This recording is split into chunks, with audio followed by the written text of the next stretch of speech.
चहा घेतले नाहीत, ते कॉफी घेतले नाहीत, आणि ते नाश्ता केले नाहीत,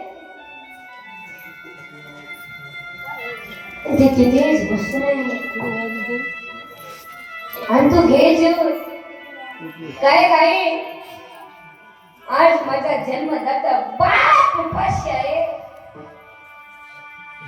मी नाही जेवणार. ज्या दिवशी जन्मदाता बाप उपाशी असतो ना, त्या दिवशी मुलगी दिवसभर उपाशी असते. आणि संध्याकाळच्या वेळ बाबाला आग्रह करते, बाबा बाबा तुम्ही 2 तरी घास खाऊन घ्या ना, बाबा बाबा तुम्ही 2 तरी घास खाऊन घ्या ना. अरे बाप मात्र जेवत नसतो.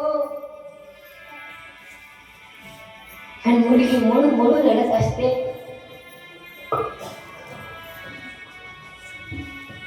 संध्याकाळची 11 वाजली ती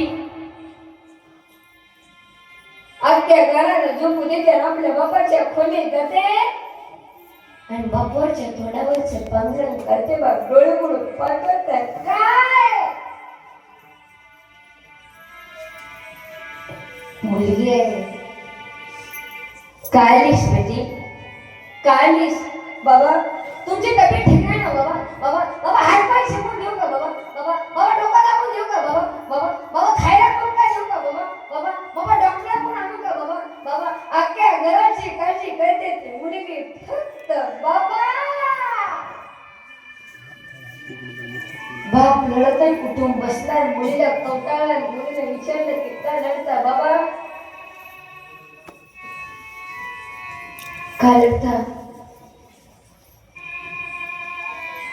बेटे जेव्हा माझी माय मेली ना, तेव्हा मी 2 वर्षाचा होतो आणि तेव्हापासून मला सुख भेटले नाही. बेटी तू कधी कधी येते माझ्या कोणावर हात फिरवतीस आणि मला असं वाटतं की पांडुरंगा ही माझी लेक नाहीये, ही माझी मायाच माझ्या पोटी जन्माला. मुलींचं लग्न झालं त्यावरचे बाप्पाचं वय 50 असल्या आणि मुलगीच्या सासरला नांदायला जात असते ना, एका वर्षात बाप पासासारखा दिसतो. आणि एवढा मोठा खड्डा आहे बापाच्या जीवनामध्ये.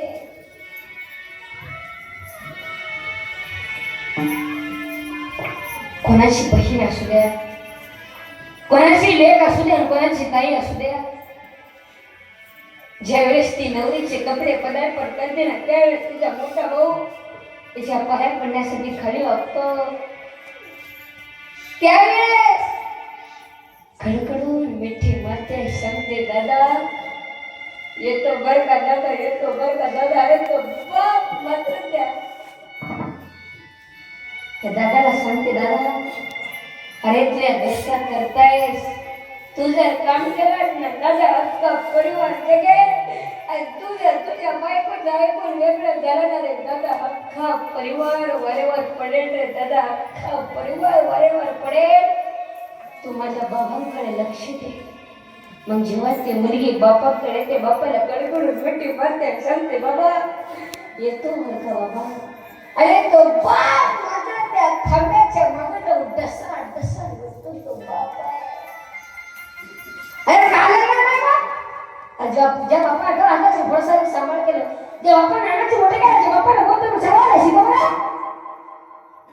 आणि तीच मुलगी सासरला नांदायला जात असते, कारण नाही का. जेव्हा ती मुलगी एक पाऊल पुढे टाकते, मागे परतून पाहते, आणि दुसरा पाऊल पुढे टाकते, मागे परतून पाहते. मग कन्वा सासूयाची